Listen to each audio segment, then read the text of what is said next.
The setting is a bare interior with gray lighting.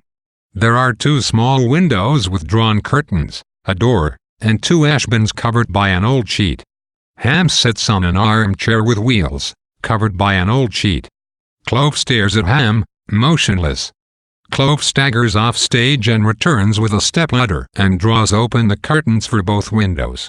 He removes the sheet from the ash bins and raises the lid of both and looks within. He removes Ham's sheet. Ham, in his dressing gown, a whistle hanging around his neck, and a handkerchief over his face, appears to be asleep. Clove says, "It's finished." He says he'll go to his kitchen and wait for Ham to whistle him. He leaves, then comes back, takes the ladders and carries it out. Ham awakens and removes the handkerchief. He wears dark glasses. Ham folds away his handkerchief. He questions whether anyone suffers as much as he does. He says it's time it ended, but he hesitates to end. He whistles and Clove enters. Ham insults him and orders Clove to prepare him for bed. He asks what time it is, and Clove replies, same as usual. Ham asks if he has looked out the window, and Clove gives his report, 0. Ham commands him to get him ready, but Clove doesn't move. Ham threatens to hold back food from him, and Clove goes for Ham's sheet. Ham stops him and asks why Clove stays with him. Clove asks why Ham keeps him. For Ham, there's no one else. For Clove, nowhere else. Ham accuses Clove of leaving him. Clove concedes that he's trying to do so and that Clove doesn't love him. He asks why Clove doesn't kill him. Clove replies that he doesn't know the combination of the larder. From one of the ash bins, Nag emerges in a nightcap. Nag cries for his pap, but since there's none left, Ham whistles for Clove to get a biscuit.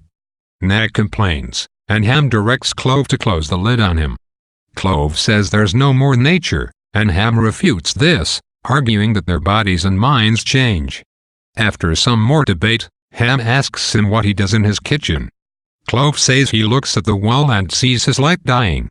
Nag emerges from his bin, biscuit in mouth, and listens. Ham tells Clove to leave, which Clove says he's trying to do and then does. Nag knocks on the other bin, and Nell emerges. Nag asks her to kiss him. They try but cannot reach, and Nell asks why they go through the farce every day. Their sight and Nell's hearing is failing. Ham tells them to quiet down, and thinks about what he would dream of if only he could sleep. Nell rebukes Nag for laughing at Ham's misery. Nag tells her a story about a tailor that has often made her laugh, especially the first time he told it to the day after they'd gotten engaged. A tailor keeps botching and delaying a customer's orders for trousers until the customer explodes and points out that God created the world in 6 days, while the tailor has taken 3 months for the trousers. The tailor tells him to compare the world with his beautiful trousers. Ham calls for silence. Nag disappears, and Ham whistles for Clove and tells him to throw the bins into the sea. Clove checks Nell's pulse and says she has none. They discuss Ham's painkiller medicine and Ham's deceased former doctor.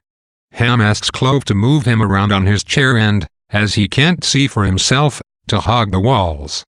Ham directs Clove to return him back to his spot in the exact center. Ham tells Clove to check outside with the telescope. Clove's report is 0. Clove asks why they go through the farce every day, and Ham answers that it is routine. Ham wonders if he and Clove are beginning to mean something. Clove scoffs at this notion. Clove scratches a flea on his body. Ham is astounded that there are still fleas, and begs Clove to kill it, as humanity might start from there all over again. Clove gets some insecticide and sprinkles it inside his pants. Ham proposes that he and Clove leave for the south.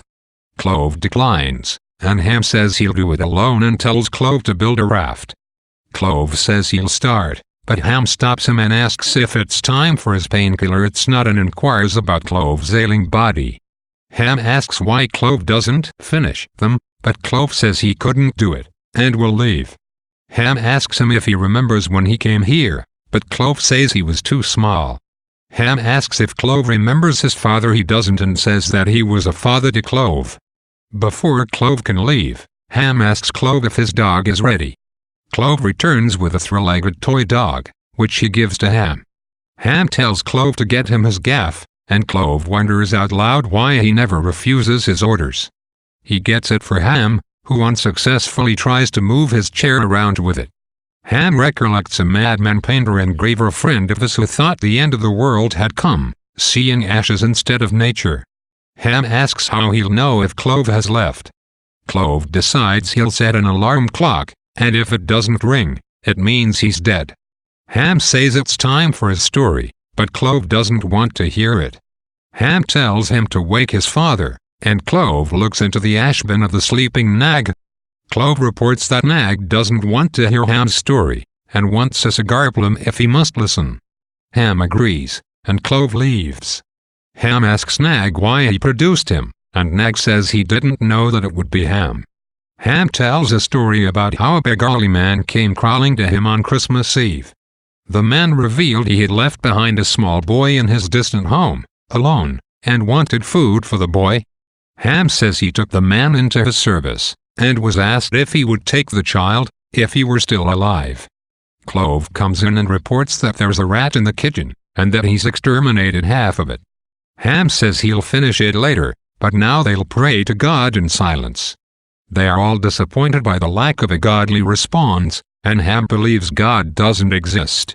Nag remembers how Ham would call him when he was scared as a child, and not his mother. He didn't listen to him, he says, but he hopes the day will come again when Ham will depend on his father. He knocks on Nell's lid, but with no response he retreats into his bin and closes the lid. Ham gropes for his dog. Clove hands it to Ham, who soon after throws it away. Clove cleans up the room, as he loves order, but Ham makes him stop. Before Clove can leave, Ham tells him to stay and listen to his story. He repeats the last bit, and says he's too tired to finish it, or to make up another story. He tells Clove to see if Nell is dead. He looks into the bin and says it looks that way. Nag hasn't died, but he's crying. Ham asks Clove to push his chair under the window, as he wants to feel the light on his face. He says he feels sunshine, but Clove says it isn't really the sun. Clove pushes Ham back to the center. Ham twice calls for his father, and tells Clove to see if Nag heard him. Clove investigates and says Nag isn't crying anymore, but sucking his biscuit. Ham asks Clove to kiss him on the forehead, or hold his hand, but Clove refuses. Ham asks for his dog, and then rejects the idea, and Clove leaves, vowing that either he'll kill the rat or it'll die. Alone, Ham takes out his handkerchief and spreads it before him. He considers finishing his story and starting another, or throwing himself on the floor, but he isn't able to push himself off his seat. He ruminates on his eventual death, and then whistles. Clove enters with the alarm clock. He reports that the rat got away from him. Clove says it's time for Ham's painkiller, which relieves him until Clove reveals there's none left. Ham tells him to look at the earth. Clove reminds him that after Mother Peg asked Ham for oil for her lamp, and he refused her, she died of darkness. Ham feebly says he didn't have enough, but Clove refutes this. Clove wonders why he obeys Ham, and Ham answers that perhaps it's compassion. Clove finds the telescope. Ham asks to be put in his coffin, but Clove says there is none left. Clove takes the telescope, goes up the stepladder, and sees a small boy out the window. He says he'll investigate with a gaff, a hook-like tool, presumably to kill off the potential procreator, but Ham says the boy will either die outside or come inside. He tells Clove that they've come to the end and he doesn't need him anymore, and asks him to leave him the gaff. Before Clove leaves, Ham asks him to say something from your heart. Clove repeats a few things they said to me, and reflects on the pain of life. Ham stops him before he leaves and thanks him for his services. Clove thanks him, and Ham says that they are obliged to each other. He asks him to cover him with the sheet, but Clove has already left. He tries to move the chair with the gaff. Clove enters, outfitted for his journey. Ham doesn't know he's there, and throws away the useless gaff. He resumes telling his story about the man and his child, repeating how the man wanted his child with him. Ham recalls it was the moment he was waiting for. Ham twice calls out, "Father," and not hearing anything, says, "We were coming." He discards his dog and his whistle. He calls out for Clove, but hears nothing. He takes out his handkerchief, unfolds it, and says, "You remain." He covers his face with the handkerchief and sits motionless.